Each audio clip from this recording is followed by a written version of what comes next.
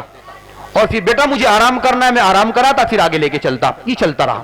کہتا ہے واپسی کے سفر میں یہ بھی ہوا حضرت کہ میں نے اپنے والدہ کو سر کے اوپر اٹھایا تھا، لمبا سفر کرنے کی وجہ سے بڑھاپے میں پیٹ بھی تو خراب ہوتا ہے، والدہ کا پیٹ خراب ہو گیا، اور وہ مجھے کہنا چاہتی تھی کہ بیٹا پاخانے کی حاجت ہے، میرے کہنے سے پہلے ہی ان کا پاخانہ میرے سر کے اوپر نکل گیا، اور وہ جو ٹوکرے ٹائپ کا تھا اس میں کہ وہ بہہ گیا، دست تھے، اور میرے سر کے اوپر اور میرے چہرے کے اوپر اور میرے کپڑوں کے اوپر سب کچھ میری والدہ کا پاخانہ۔ کہتے ایک لمحے کے لیے مجھے گھن آئی اور مجھے برا لگا، مگر اگلے لمحے میں نے اپنے آپ کو سنبھالا اور میں نے کہا کہ نوجوان یہ تم کیا سوچ رہے ہو کہ والدہ نے تمہارے اوپر پاخانہ کر دیا؟ یہ تمہاری ماں ہے، تم اس نے ایک مرتبہ کیا، تم نے بچپن میں ہزاروں مرتبہ اس کی چھاتی پہ پاخانہ اور پیشاب کیا ہے۔ روٹی کھاتے ہوئے یہ کھانا کھا رہی ہے، تم نے گود میں پاخانہ کیا ہے، کبھی تمہاری والدہ نے تمہارے پاخانے پر گھن نہیں کی، بستر سے اسے اٹھا کے تم کو نہیں پھینکا، کھانا کھاتے ہوئے تمہیں اپنی گود سے اٹھا کے ایک طرف نہیں پھینکا، کھانا چھوڑ دیا، بھوک کو برداشت کیا، پیاس کو برداشت کیا، تمہیں کھانا کھلایا، تو ایک مرتبہ پاخانہ کر دیا تو تکلیف ہو گئی۔ کہتے ایک لمحے کے لیے میرے دل میں وہ بات آئی تھی، مگر اگلے لمحے وہ نکل گئی۔ اس طرح میں نے وہ سفر مکمل کیا، اور سفر مکمل کر کے میں مدینہ منورہ پہنچا۔ سمجھ رہے واقعہ بھائی؟ سن رہے ہو غور سے؟ نوجوانوں دل کے کانوں سے سنو، دونوں کانوں سے، ایک سے نہیں، ایک سے سننے کا مطلب ہے ادھر سے نکالو سنو، ادھر سے نکال دو، دونوں سے سنو اور دل کو متوجہ کر کے سنو۔ اب سوال ہے، میں نے کہا تھا ایک سوال کیا اور اللہ والے نے جواب دیا۔ یہ واقعہ اس نوجوان نے سنایا کہ حضرت میں نے اپنی بوڑھی والدہ کی اتنی خدمت کی، اپنے ہاتھوں سے کھانا بنایا، اپنے ہاتھوں سے کھلایا، اور اپنے ہاتھوں سے ان کے کپڑے دھوتا تھا، پہناتا تھا، مکے کا سفر کرایا اور واپس لے کے آیا۔ یہ سب کچھ میں نے تکلیف برداشت کی اپنی والدہ کی خوشی کی خاطر، ان کے دل کو راضی کرنے کے لیے۔ اور میں مدینہ منورہ جب واپس پہنچا ہوں، میری والدہ خوش تھی، مجھے دعائیں دیتی تھی، اور الحمدللہ جب میری والدہ دنیا سے گئی اس وقت بھی میری والدہ کی زبان پر یہ بات تھی کہ بیٹا تو نے میرے دودھ کا حق ادا کر دیا، بیٹا تو نے میرے دودھ کا حق۔ آپ کو کبھی ماں نے کہا جی؟ کبھی آپ نے ماں سے پوچھا، کبھی آپ نے ابا سے پوچھا کہ جو آپ کی کمر جھک گئی، یہ جو آپ کے گھٹنوں میں درد ہے، یہ جو آپ کے بال سفید ہو گئے، یہ کس کی خدمت میں ہوئے؟ دن رات آپ نے کس کے لیے کمایا؟ ابھی ابا کا غصہ کرنا کھلتا ہے، برا لگتا ہے، ان کا ڈانٹنا ڈپٹنا چبھتا ہے۔ نوجوان نے کہا کہ میری والدہ نے کہا، مرنے کے ٹائم بھی کہا، غلاف کعبہ کو پکڑ کر بھی کہا، حتیم کعبہ کے اندر بھی کہا، صفا پر چڑھ کر بھی کہا، مروہ پر چڑھ کر بھی کہا، عرفات میں جا کے بھی کہا، بیٹا تو نے میرے دودھ کا حق ادا کر دیا۔ اب یہ نوجوان پوچھتا ہے، اب سنیں سوال۔ نوجوان کہتا ہے حضرت میں نے اپنی والدہ کی خدمت کے لیے کہ انہوں نے اپنی جوانی میری خدمت میں لگائی، تو میں نے بھی اپنی جوانی بدلے میں ان کی خدمت میں لگانی تھی۔ انہوں نے مجھے دودھ پلایا، میری خدمت کی، تو میں نے بھی ان کو کھانا کھلایا، ان کے لباس دھلے، ان کی خدمت کی۔ تو حضرت میں آپ سے یہ سوال کرنے آیا، اتنی ساری خدمت کرنے کے بعد کیا میں نے اپنی ماں کے دودھ کا حق ادا کر دیا؟ جی میں آپ سے صرف یہ پوچھنے آیا، اتنی خدمت کرنے کے بعد نوجوانوں سنیں، کیا میں نے اپنی ماں کے دودھ کا حق ادا کر دیا؟ یا جو میری والدہ نے میری خدمت کی، مجھے پیٹ میں رکھا، کیا میں نے اس کا حق ادا کر دیا؟ تو جب یہ سوال نوجوان نے اللہ والے سے کیا تو وہ ٹیک لگا کے پورا واقعہ سن رہے تھے، جیسے آپ بیٹھ کے سن رہے ہو، ٹیک لگا کے ایسے سن رہے تھے۔ جب سوال کیا تو سنبھل کے بیٹھے اور چہرے پر تناؤ آ گیا، پیشانی پر بل آ گئے اور چہرہ سرخ ہو گیا، اور بزرگ نے سنبھل کے کہا نوجوان نے تم کیا پوچھ رہے ہو کہ تم نے چند سال اپنی والدہ کی خدمت کر لی، چند سال ان کے کپڑے دھو لیے، کھانا بنا کے کھلا دیا، ان کی خدمت کر دی، یہاں سے لے کے مکہ چلے گئے، وہاں طواف کرا دیا، سعی کرا دی، مینا لے کے چلے گئے، مزدلفہ لے کے چلے گئے، عرفات میں لے کے چلے گئے، ایک مرتبہ ان کا پاخانہ تمہارے اوپر نکل گیا، تمہیں کوئی غصہ نہیں آیا، تم پوچھ رہے ہو کیا تم نے اپنی والدہ کا حق ادا کر دیا؟ تو سنو تم نے حق ادا کیا کہ نہیں کیا، سنو، اگر تم طالب بن کے آئے اور سائل بن کے آئے تو سنو تم نے اپنی ماں کا حق ادا کیا کہ نہیں؟ جواب یہ ہے کہ حق ادا کرنا تو دور کی بات، جب تم اپنی ماں کے پیٹ میں تھے 9 مہینے، ان 9 مہینوں میں ہزاروں مرتبہ تم نے اپنی ماں کے پیٹ میں کرمٹ بدلے، ایک کرمٹ بدلنے پر تمہاری ماں کو جو تکلیف ہوئی، ایک کرمٹ کی تکلیف کا حق ادا نہیں کیا۔ اللہ اکبر، اللہ اکبر، اللہ اللہ۔ 9 مہینے کی تکلیف کا حق ادا کرنا، 2.5 سال کے دودھ کا حق ادا کرنا، 4-5 سال کے پاخانے پیشاب کو صاف کرنے کا حق ادا کرنا، اپنے خون کو دودھ پلا کے بنا کے پلاتی رہی، اس کے حق کو ادا کرنا، یہ تو بہت دور کی بات ہے، ایک کرمٹ کا حق ادا نہیں کیا۔ اللہ، یہ ہے اسلام۔ اس کو کیا بولتے ہیں؟ اسلام۔ اس کو بولتے ہیں اسلام۔ یہ ماں ہے اور یہ باپ ہے۔ اسلام یہ سکھاتا ہے نماز یہ ہے اور تمہاری ماں یہ ہے اور تمہارا باپ یہ ہے، کرو کیا کرنا ہے۔ نماز چھوڑو گے تو کہاں جاؤ گے؟ ماں کو چھوڑو گے تو کہاں جاؤ گے؟ اور باپ کے پیٹ پھیرو گے تو کہاں جاؤ گے؟ آخری بات سن لے، علماء نے لکھا ہے اور یہ بات پتھر کی لکیر ہے، کوئی اس کو جھٹلا نہیں سکتا، یہ بات پتھر کی لکیر ہے، کوئی اس کو جھٹلا نہیں سکتا۔ 4 باتیں ہیں۔ نمبر 1، دنیا کے اندر جو شخص کسی عالم کی، حافظ قرآن کی بے ادبی کرے گا، بے ادبی سمجھتے ہیں؟ امام صاحب بیٹھے ہیں، ایسے بیٹھ گیا ہوں میں، یہ میں نے ان کی بے ادبی کی ہے، سمجھ رہے ہو؟ امام صاحب کیا کرتے رہتے ہو آپ؟ یہ بے ادبی نہیں ہے، یہ تو توہین ہے، یہ اس سے 10 قدم آگے ہے، یہ صرف پاؤں پھیلا گے، یہ بے ادبی ہے۔ دوسرا، امام صاحب آپ کے گھر پہنچے، کوئی عالم آپ کے گھر پہنچے اور آپ بیٹھے ہیں کرسی پہ پاؤں رکھ کے، آپ امام صاحب کے احترام میں، عالم کے احترام میں کھڑے نہیں ہوئے، یہ اس علم کی جو امام کے سینے کے اندر قرآن ہے اور حدیث ہے اس کی بے ادبی ہے، سمجھ رہے ہو؟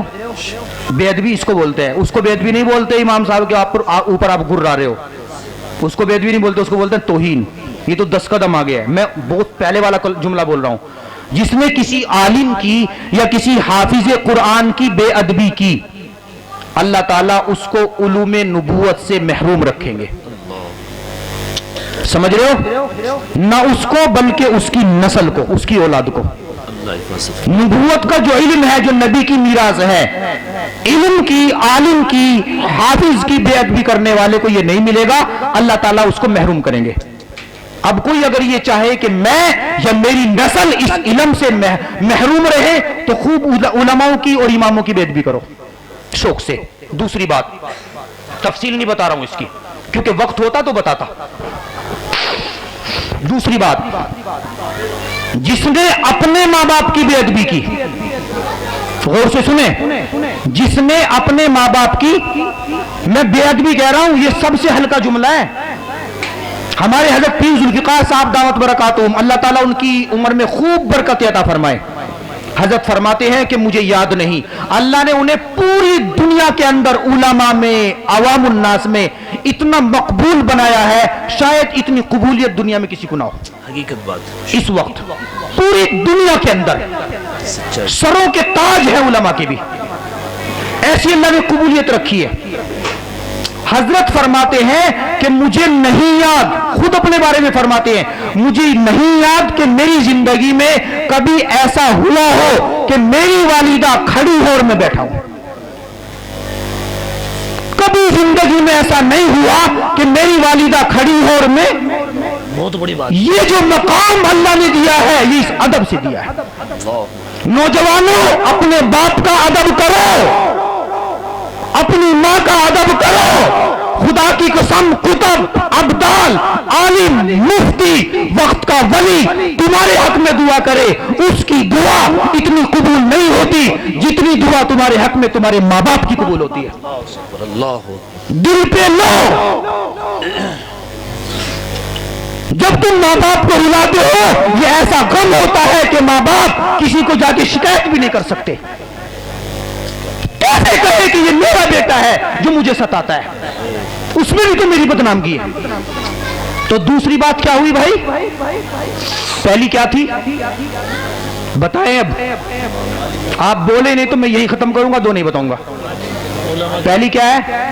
کسی عالم کی، حافظ کی آپ سن رہے ہو، محفوظ کر رہے ہو.